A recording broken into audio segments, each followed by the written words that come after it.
अस्सलाम वालेकुम। सैयदा अफरोज़ अपने यूट्यूब चैनल के साथ आपने ग़ालिबन सिंध पब्लिक सर्विस कमीशन के चेयरमैन की वारंट गिरफ़्तारी के बारे में सुन ही लिया होगा। ये बात 15th ऑफ दिस मंथ की है। इनके साथ साथ इनके सेक्रेटरी पब्लिक सर्विस कमीशन को भी मुअत्तल कर दिया गया है। अच्छा, ये हुक्म सिंध हाई कोर्ट हैदराबाद की जो ब्रांच है उन्होंने सुनाया है। सिंध हाई कोर्ट ने ये एक्शन क्यों लिया, क्या वजह, क्या ये एक्शन लेना चाहिए था? ये दरअसल डॉक्टर्स की मुलाजमतों के हवाले से जो घपले किए गए, वजह यही थी, इस वजह से लिया गया।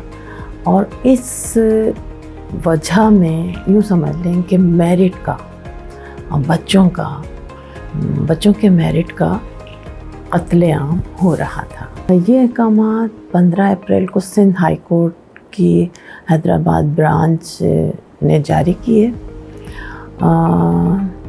अच्छा देखिए, ये फिर से हुकूमत सिंध की बेजा करप्शन की दास्तान दोहराई जा रही है। वो ये है कि 2019 में जो 1000 आसामियाँ थीं उसमें बग़ैर इम्तिहान के अपने चाहने वालों की भर्तियां की गई थी।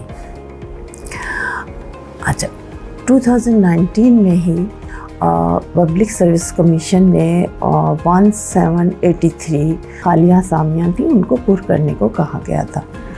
अच्छा, सिंध पब्लिक सर्विस कमीशन ने तहरीरी इम्तिहान और इंटरव्यू लिया।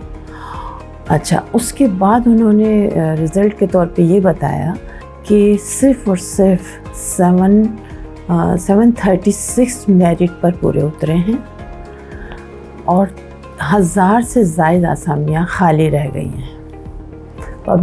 पब्लिक सर्विस कमीशन ने ये बताया कि इस तरह हुआ है कि अभी हमारे पास 1000 से भी ज़्यादा आसामियाँ बाकी हैं। अच्छा, अब जो खाली आसामियाँ बची थी, 2 दिन के बाद ही फिर से एक और इश्तिहार दिया गया अखबार में, और फिर सिंध पब्लिक सर्विस कमीशन शायद कि वो तहरीरी इम्तिहान लेना भूल गए।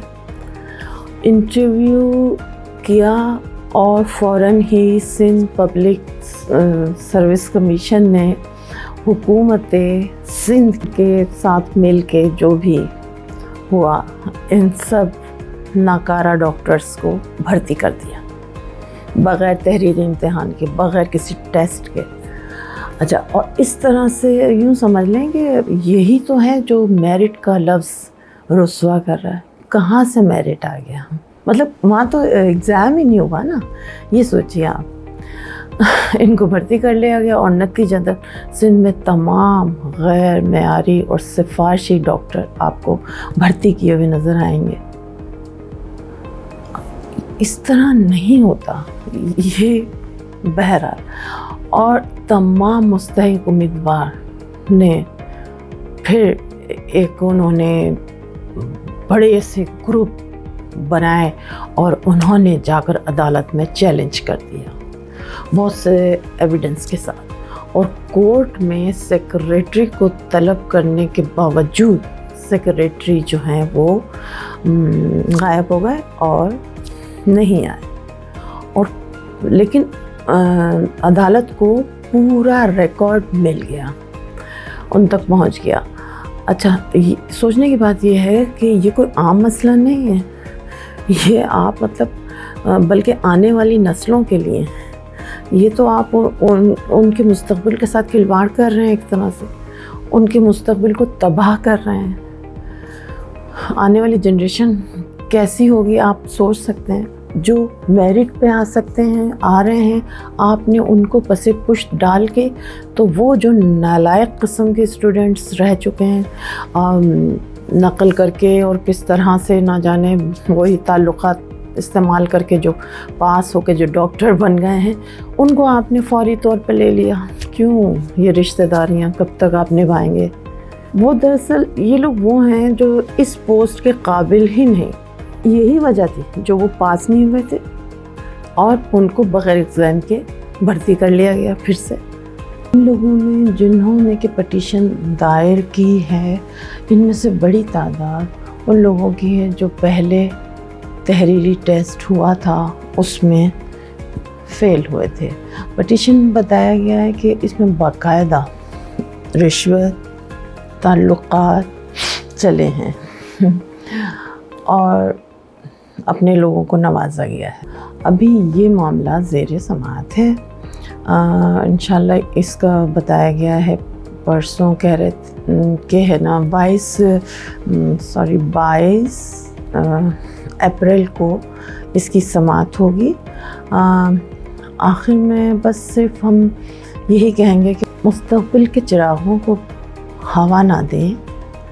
مڑ کر دیکھیں گے تو آپ کو انہی کی ضرورت ہوگی، ورنہ ہمارے ڈاکٹرز کو پاکستان کی نہیں بلکہ غیر ممالک خدمت کرنی پڑے گی مجبوراً.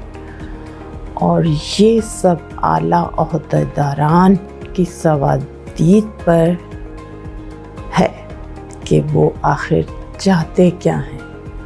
وہ اپنے ٹیلنٹ کو پاکستان میں رکھنا چاہتے ہیں یا اپنے ٹیلنٹ کو وہ ڈرین کر کے دوسرے لوگ ان سے فائدہ اٹھائیں، ایسا کرنا چاہتے ہیں.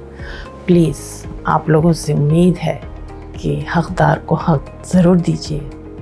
اور جو لوگ چیٹنگ کر کے پاس ہوتے ہیں، جو لوگ رشوت سے آتے ہیں، جو لوگ جان پہچان اور سفارشوں سے آتے ہیں، آپ پلیز ان کا بالکل قلعہ کر دینا چاہیے. اور جو حقدار ہے اس کو اس کا حق دیجیے. اسی میں آپ کی ہماری اور ساری قوم کی پورے پاکستان کی بھلائی ہے. شکریہ. اجازت دیجیے. اللہ حافظ.